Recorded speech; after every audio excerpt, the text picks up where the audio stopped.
Hey, Rick, you there? Yep, I just have the non-video participants hidden. Fantastic. All right, we ready to go? I just clicked broadcast, give it about 30 seconds and you're good to go. All right.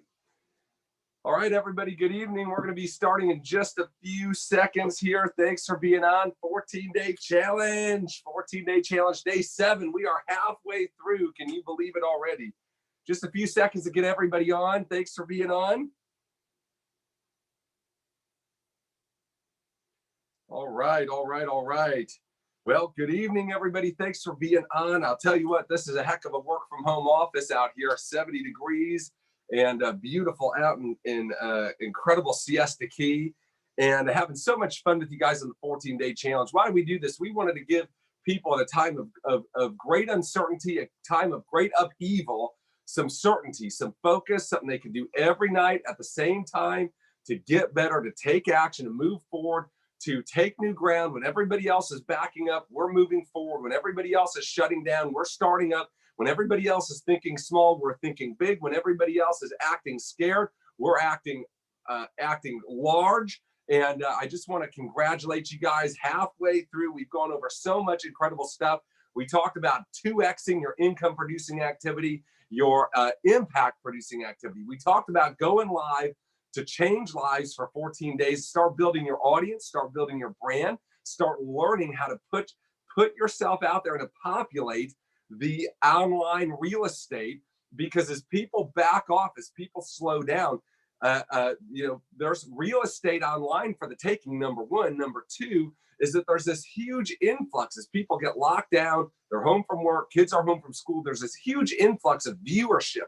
There's a huge influx of consumerism online. People are consuming content like mad. And so if consumerism is going to jump, right, knowing that most people are not producers but are consumers, we're going to be out there producing. We're going to amplify our message. When everybody else is quieting down, we're ramping up, right? So we talked about going live to change lives. We've done Wealth Wednesday. We've done some special offers to get you to start moving from your live viewership, okay? To start moving from your live viewership to your own databases, because your network is your net worth in the future. Your ability to turn your network into net worth, right, through building your own databases, your own platforms, so you're not playing in somebody else's sandbox, is absolutely everything. We've talked about power words, okay? We've talked about power words, okay? Because success has a language, leadership has a language, and people generally are talking in weakness words, not power words, okay? And so we talked about being able to recognize those through going back and watching through the lives. We've talked about not only recognizing them, but being able to write out a list to be able to replace them, right? Replacing the weakness words with words of ownership, strength, and power, right? Because when we speak in weakness, we give away our power. But when we own it, we keep our power, we hold that power, we can use that power to move forward.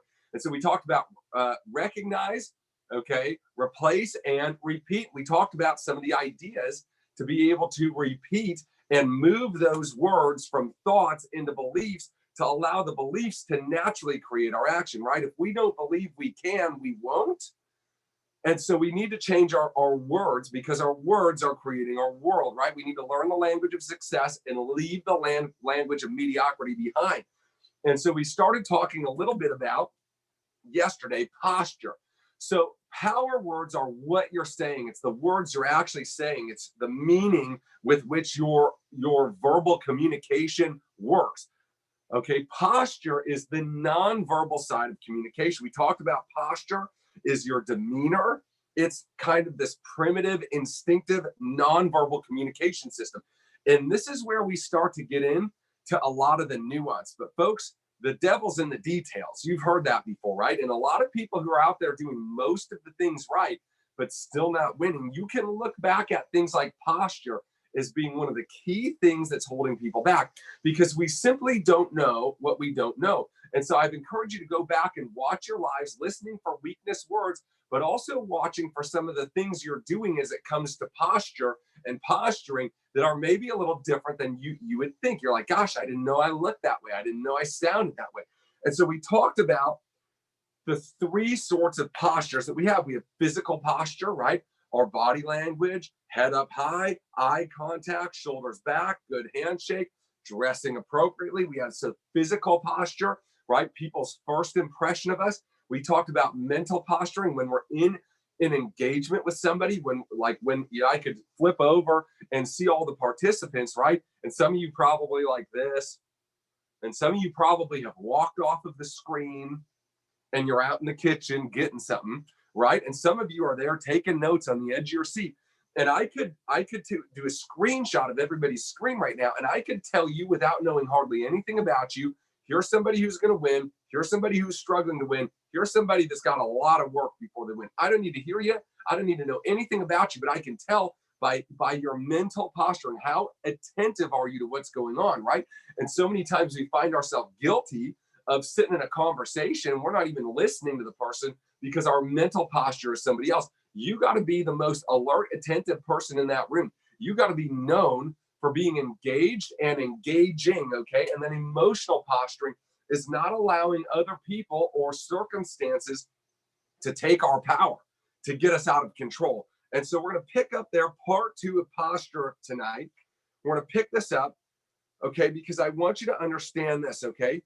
Let's talk. We talked a little bit about physical posturing, right? How we dress, dressing the part, our hygiene, not looking unkempt. I talked to you about your hair. Some of you look like you just got done in a wind tunnel. And if you're not selling wind tunnels, you shouldn't be looking like that, right? Strong shoulders, head up, eye contact, and smile. Smile. It doesn't hurt you to smile, right? Okay.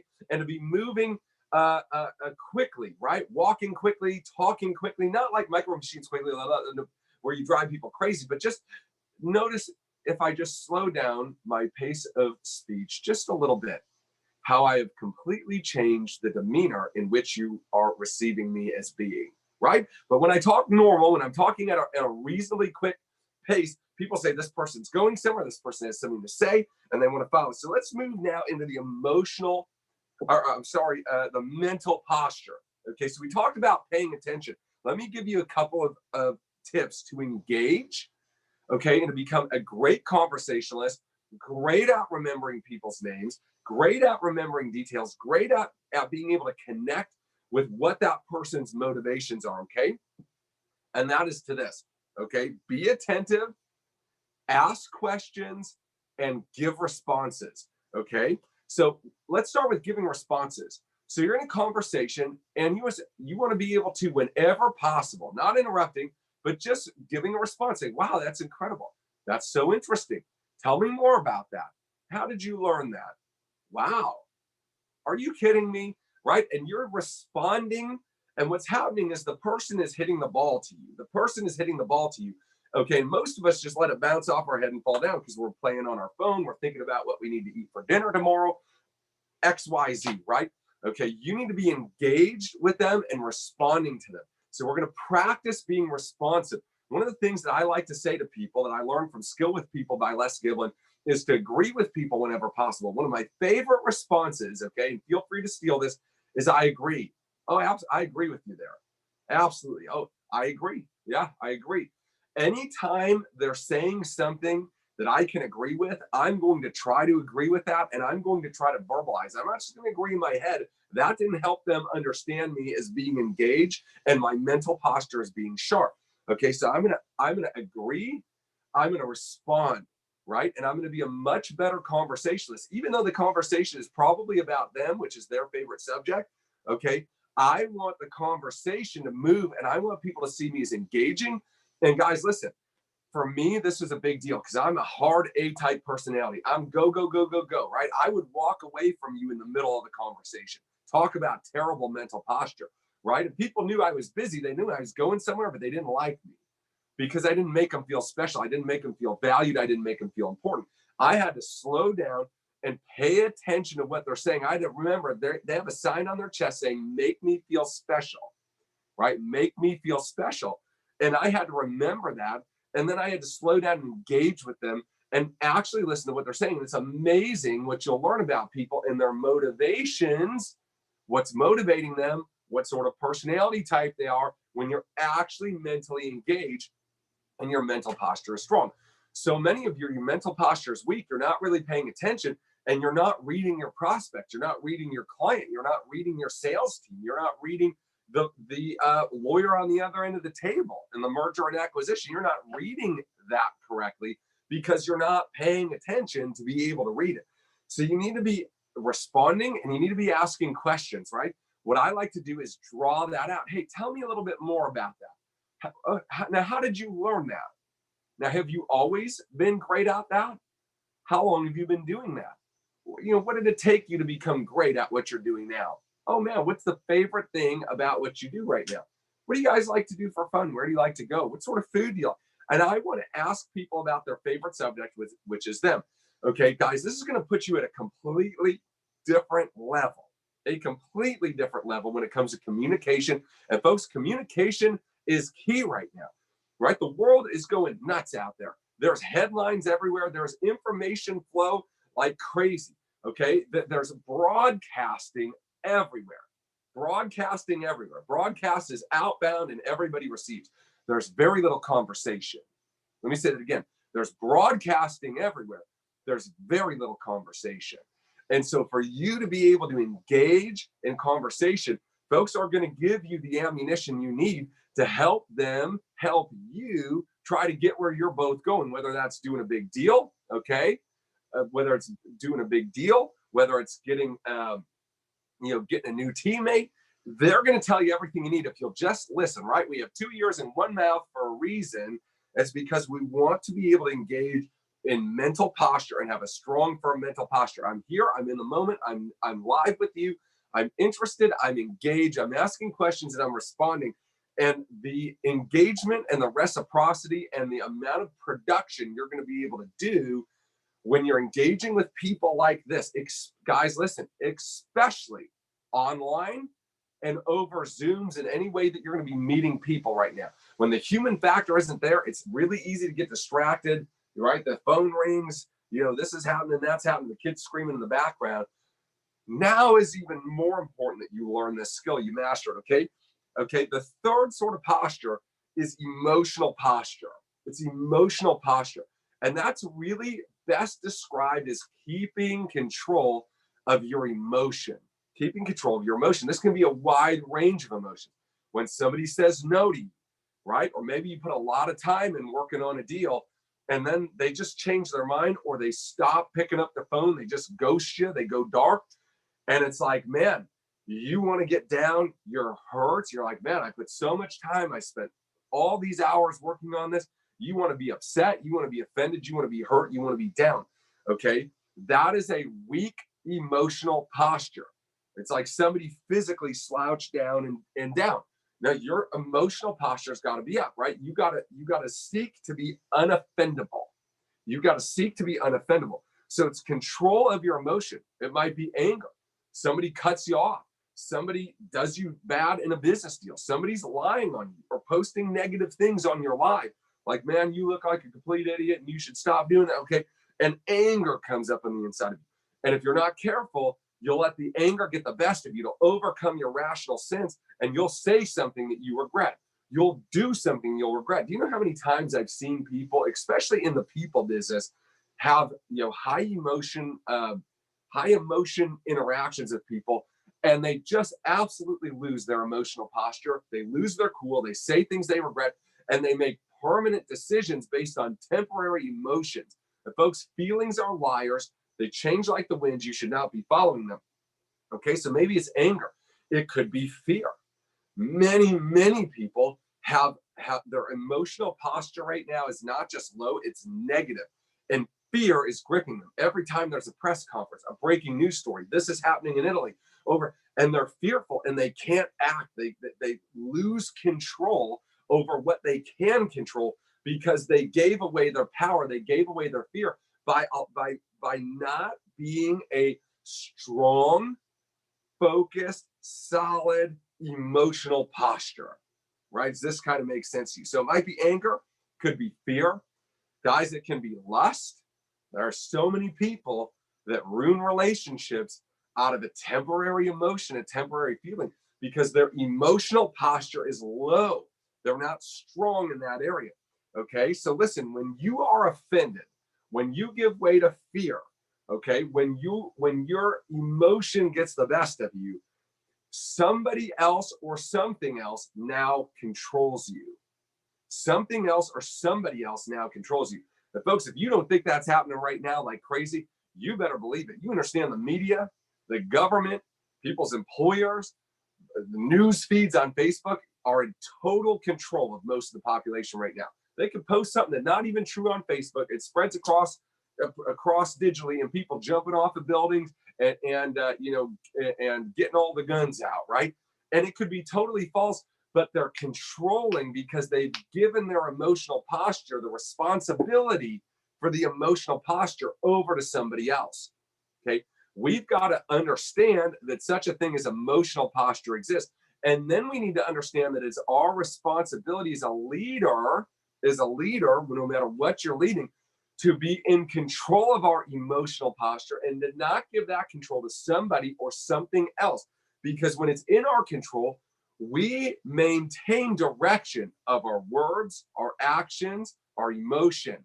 When we give that control away, we lose the ability to direct that, and we become solely animal-like. We're reacting, we're not acting, okay? And so I want to help you understand, again, when you're offended, when you're fearful, you are giving away your power, you're giving away your control to somebody or something else, okay? And so I want to help you understand a couple things, okay? Let's talk about unoffendable, because the truth is, if you're getting out there and you're trying to take new real estate out there online and elsewhere, right? You're exploding when other people are pulling back. You're getting aggressive when other people are slowing down. There's going to be people that don't like that, okay? Folks, listen, I had people now, of course, they don't ever come to me, right? Because that would be, the mature thing to do. But I have people that literally thought this. I heard, I had somebody say to me, oh, there's Ian again taking advantage of the coronavirus to make a bunch of money from this challenge thing that he's doing. First off, okay, do the math. I'm doing this for 2 weeks for a lot less than I get paid in 1 week sitting on my couch. Okay, so first of all, totally untrue. But secondly, right, like, how much value have we done here? Like guys, listen, I'm teaching you everything I know about being aggressive when everybody else is weak, about what I did to explode my business in 08, 09, and 10 when everybody else is falling behind. I mean, we've gotten I'm teaching this daggum thing, and I got a notebook full of notes, and I know so many of you they just don't know, right? Okay, they just don't know. So people dislike what they don't understand. But I just want you to understand, folks, listen, I'm a multimillionaire. I've helped a lot of people learn a lot of stuff about self-development, growth, leadership, and business, okay? And even me, in the position that I'm in, still have people who criticize, who say negative things, who speak out. What happened? They let their mental and emotional posture go. And they're not thinking, they're just responding, right? And then that hits you, and you get to decide as a leader. See, as leaders, we're always having a choice. And so we get a choice as a leader. Do we get offended? Say, oh, I can't believe who said that. You know what I say to people who tell me this stuff? I said, do you want to know who said it? I don't really care. They obviously ain't very smart. So why would I care about who said it, right? If it ain't true and it doesn't make any sense, why would it make a difference to me to know, right? But we always have a choice. So we need to choose, especially right now, amongst all the emotions we could have, is to be unoffendable. Because you're going to get some critics out there. You're going to get some family members say, what do you think you have to say? Well, why do you think you're some important person out there, spouting off your beliefs? Listen, we all have opinions, right? Okay. Opinions are like butts. Everybody's got one.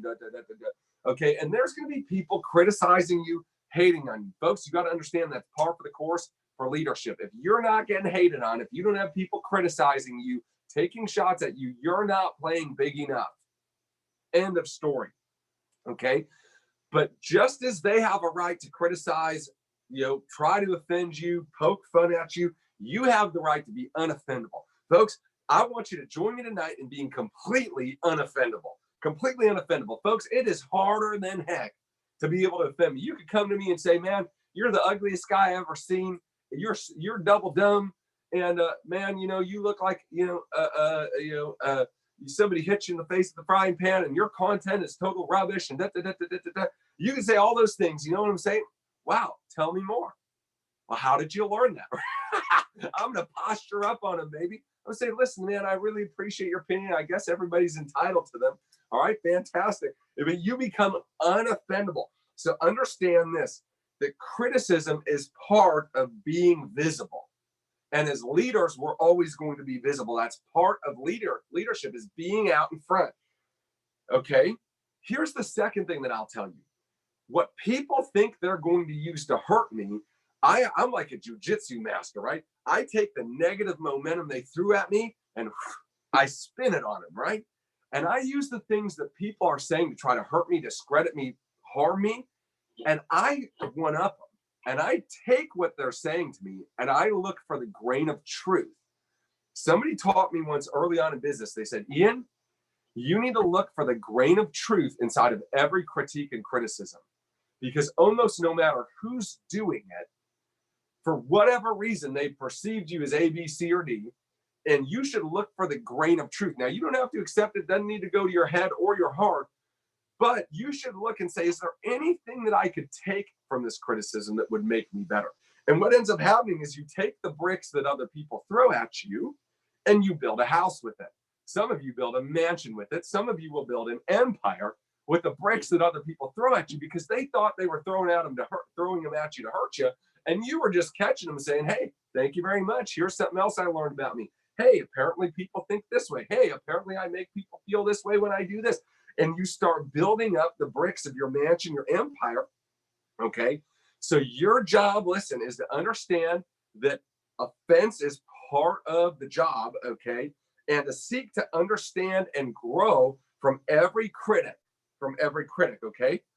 Here's the third thing that I would tell you. After you try to take that and that grain of wisdom from that, and maybe sometimes before, it's important that you evaluate the source of the criticism. There's really two sorts of criticism. There's destructive criticism. That's criticism for criticism's sake.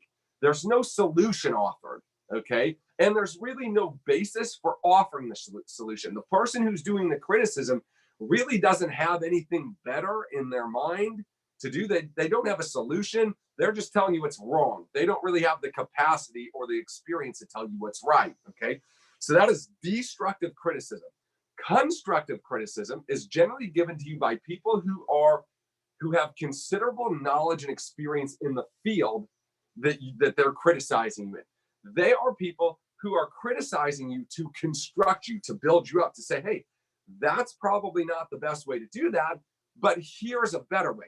Constructive criticism comes with solutions from viable sources, from people who have experience, who have knowledge, who have wisdom. So we always want to evaluate the source of the criticism. I see so many people, guys, they're in knockdown, drag out wars in their comments on their live videos, right? From some fool that doesn't know anything about anything. Folks, listen, write this down, okay? Not everybody deserves a response.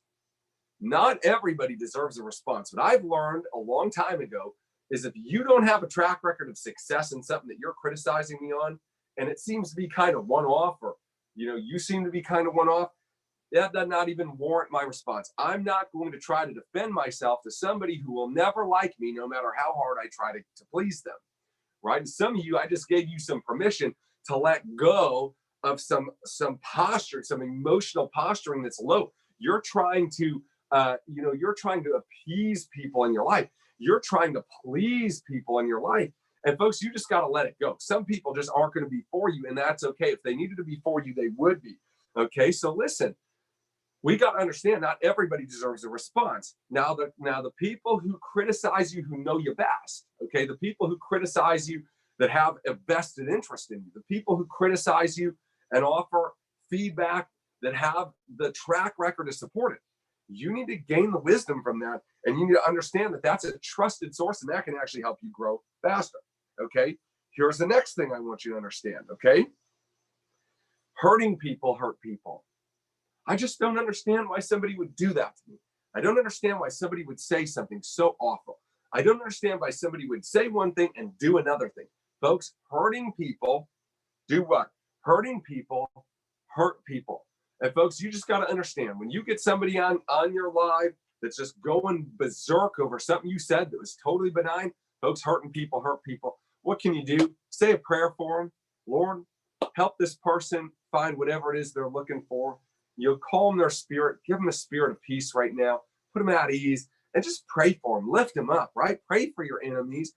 Don't necessarily go after them. Let me give you a couple of other tidbits here. So we want to become unoffendable, okay? And not needy, not needy. Okay, you got to that's another thing in posture. You ever been with like a needy boyfriend or girlfriend, and like after a little while, like, oh my gosh, leave me alone, right? You go over there, right? And they're clingy, they're needy. Okay, a lot of people, unbeknownst to them, they have a needy posture, right? Okay, they're like, I really need this deal to go through. Need is a weakness word, by the way. Man, I just need this deal. I need something to happen for me. I need to get this job. And you're needy. And folks, when you're needy, you can't be leady. Let me say that again. When you're needy, you can't be leady. You cannot lead out of a place of need. You lead out of a place of posture. Okay? You cannot lead out of a place of need. You lead out of a place of posture. How do you not need? You 2x your activity. You double up, you triple up, you quadruple up, you get super busy, you get better every day. You go out there and get aggressive. You hunt every single day. You farm every single day. You're consistent every single day. Folks, listen, you can't lead them if you need them, right? You can't lead them if you need them. And so you need to not need people. You need to not need things. You need to not need deals.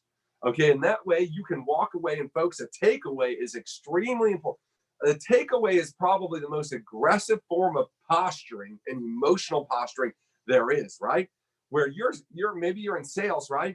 And you want the deal, but they're getting a little crazy, and you just take it away. You say, hey, you know what? You may not be a good fit for us after all, because people want what they can't have. And what are you doing? You're mentally astute. Your mental, your mental posture is high. You see what's going on, so you can run your emotional posture high. You can take away that deal. You can take away that option and leave people chasing you to do business with you. Take it away, make it exclusive, elite, right? Does that make sense? Like, listen, right? Go upscale with what you're offering. Get elite, right? Well, I just need somebody to buy it. No. Listen, maybe you need to triple or quadruple the price of what you're offering, right? Maybe then, right, you'll have that posture. That was one of the things that I fought with somebody that mentors me about this. I told them what I want to do. They said, Ian, that should be at least $100. I mean, for somebody to be able to spend 7 or 8 hours with you over a 14-day period of time, every night, 7 nights a week, you're not going to take a night off. You're not going to go somewhere. No, I'm going to be there. Like, dude, that's got to be a minimum $100, right? And I'm like, no, I want it accessible to everybody. We're going to do $29 so everybody can do it. But if they don't want to invest $29 in themselves, then they shouldn't be on this, and that's good, right? Okay, but what he was telling me is exactly what I'm telling you. He's like, you need to take it upscale, right? You take it upscale, you might have 2 or 3 times the people do it because of the value you put on it. You got to value your time, okay, right? Give value your time, and don't overly value other people and other people's time. We value people, but we don't make them the center of the world. Hey, if you want to come with me, great. If you don't want to come with me, great. Here's where I'm going. It's your choice, but you need to make it soon because I don't have all day, right? And that's not necessarily what you're saying, but that's the posture. That's the demeanor. People need to have a serious case of FOMO after meeting with you for whatever it's about. They need to be leaving you saying, if I don't get involved with this person in some way, shape, or form, I'm missing it. I'm missing out. I'm missing my moment. I don't want to see what my life looks like by not being involved. You got to give them a serious piece of FOMO, right? And how do you do that? That's posture, right? It's posturing that you don't have time for everybody. You got somewhere to go. You're going to be doing big things. And people pick up on that subconsciously. Why? Because posturing is that primitive, nonverbal, instinctive communication system. And folks, if we're going to be out there in a world full of noise, we got to be able to cut the noise by being totally different. And right now, a posture of strength, a posture of commitment, a posture of stability, a posture of aggressiveness is totally rare. Hey guys, listen, we are out of time. Tomorrow night, Getting Massive through Messenger. I'm going to teach you exactly what we do to grow our business, to grow our teams, to grow all the things I'm involved in through personal contact, online. God bless you guys. Hey, by the way, listen, what's your homework today? Your homework today for tomorrow the 14-day challenge, you're still doing your lives, okay, is to be unoffendable. I want you to go an entire day with the goal of nobody being able to offend you, nobody being able to steal your peace, no matter who says what. Well, you say, today I'm unoffendable. You have that anger come rising up. Today I'm unoffendable. And watch how people change their interaction with you when you maintain your control instead of giving it away. All right, guys, we'll see you soon. See you tomorrow.